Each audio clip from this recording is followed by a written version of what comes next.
Alors, est-ce que vous êtes bien assis? Parce que moi, oui, hein, je suis très à l'aise. Mon plus beau village qui est installé à Valabrègue. Alors, Valabrègue, pays de tradition, on vous l'a dit, un pays de vanniers et pays de chaisiers aussi. Et c'est Jean-François Lacroix qui nous reçoit chez lui. Bonjour. Oui, bonjour, je m'appelle Jean-François et je dirige la fabrique de chaises artisanale de Valabrègue. Donc on a l'habitude de s'intituler ébéniste, on est aussi chaisier, c'est-à-dire qu'on fabrique la structure du siège à partir de la bille de bois jusqu'à l'objet final. Et donc ces dernières années, on a conçu de nouveaux fauteuils.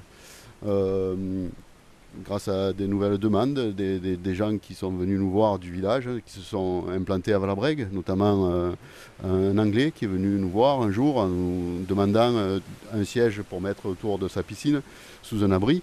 Et donc, comme il était installé dans le bureau sur un Chesterfield, anglais oblige, on lui a dessiné un siège qui soit à la fois d'inspiration anglaise, mais aussi implanté dans notre région, quoi, qui a ses racines chez nous. Et donc on y a sorti les fauteuils que vous voyez là. Alors, on le salue, ce monsieur, cet Anglais qui habite à Valabrègue et qui est très grand. Alors, il a une très grande maison, il a de très grands fauteuils. Regardez un petit peu l'immensité de ces fauteuils. Voilà, on peut s'asseoir à deux ou trois presque dans ces fauteuils.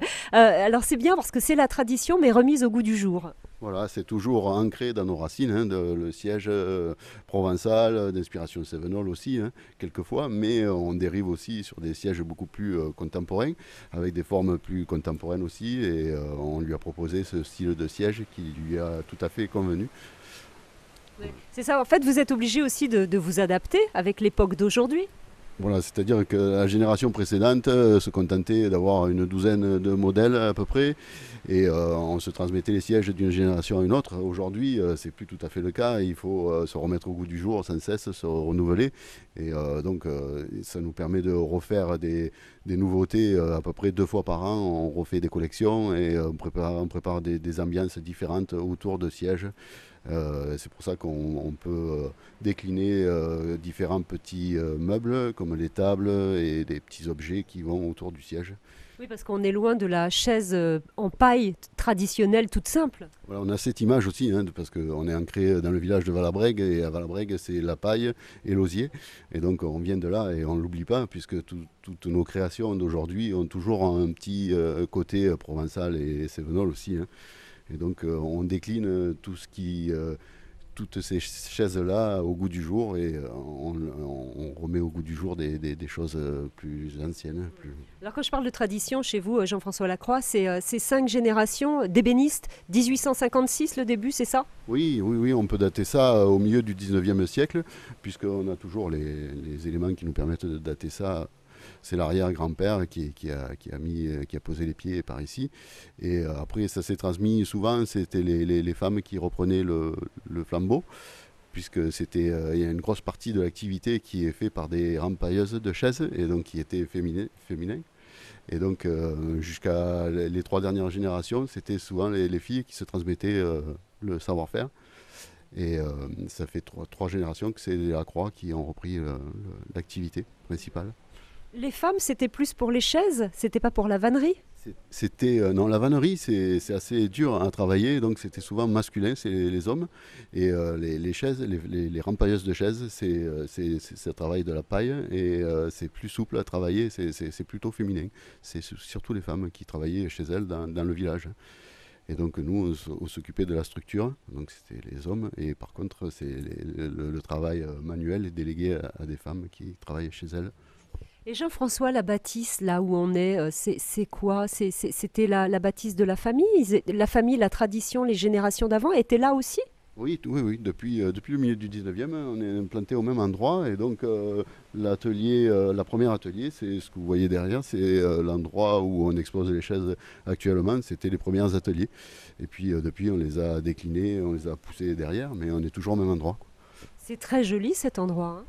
Merci, oui, mais c'est l'endroit où on est né, et c'est l'endroit où on est très attaché. On est très attaché à rester ici et à pas transférer l'activité sur une zone sans âme, quoi.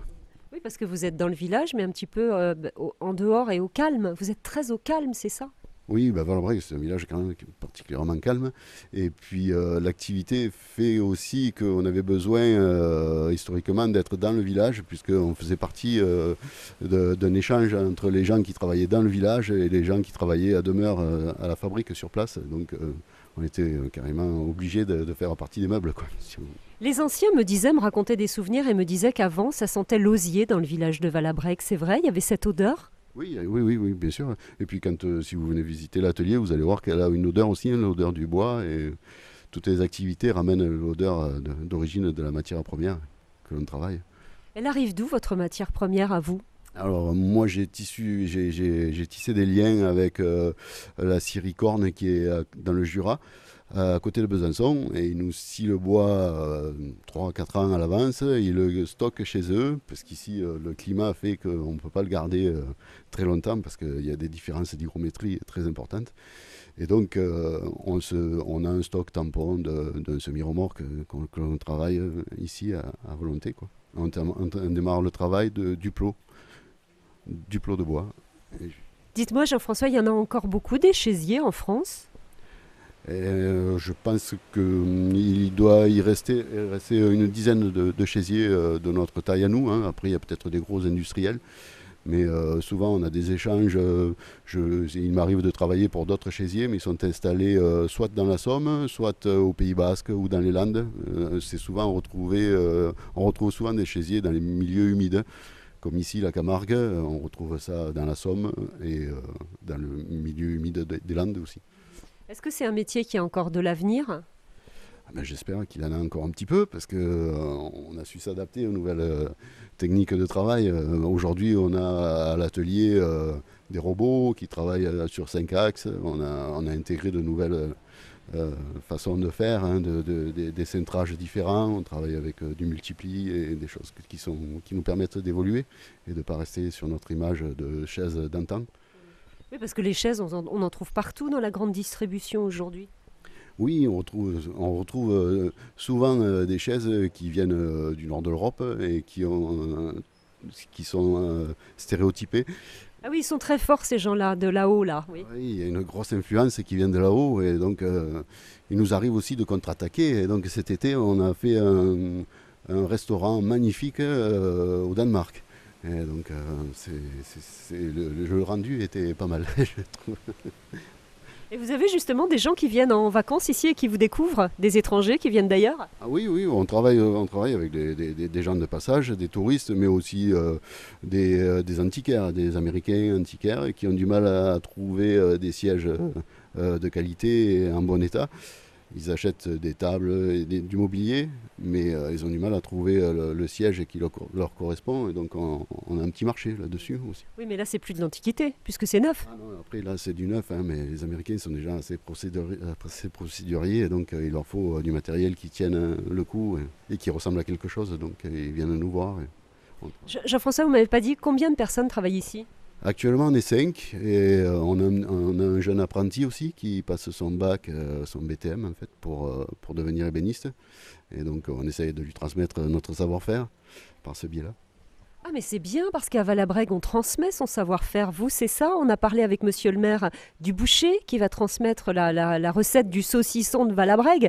Donc c'est bien, vous amenez de la jeunesse et vous arrivez à transmettre votre savoir-faire. Oui, je pense qu'il faut quand même transmettre à un moment donné et puis recevoir aussi, puisque c'est quand même toujours une histoire d'échange, hein, quand on travaille avec les autres chaisiers aussi qui sont basés dans les autres régions. Mais forcément, on échange les techniques de travail, comme les vanniers, une fois par an, quand ils se réunissent autour de la vannerie à Valabrègue. Tout le monde fait des échanges, ça fait des émulations, et c'est comme ça qu'on avance, quoi. On a vu votre papa passer tout à l'heure. Il dit quoi des chaises d'aujourd'hui, votre papa? Bon, je pense qu'il est assez content du résultat et de voir que ce qu'il a fait, ça peut perdurer dans le temps. Et après, il faut qu'il assume le fait que les choses changent et que les sièges que l'on faisait il y a 20 ans ne sont plus les mêmes aujourd'hui. Mais ça lui plaît, ça l'intéresse. Et le showroom, il est ouvert tout le temps? Il est ouvert, oui, 6 jours par semaine, oui, on est toujours là et on fait visiter aussi des groupes qui veulent visiter les ateliers pour leur montrer justement de quoi sont faites les chaises et comment les différentes étapes de fabrication. On est toujours là pour leur montrer. Donc voilà, c'est pour ça mon plus beau village sur France Bleu Gare-Lozère. Vous voyez, on découvre des endroits. Venez à Valabrègue, venez rencontrer Jean-François Lacroix et venez visiter ce showroom. Venez essayer ces chaises gigantesques qui sont très confortables et franchement, vous ne serez pas déçus. Valabrègue à l'honneur sur France Bleu Gare-Lozère et francebleu.fr.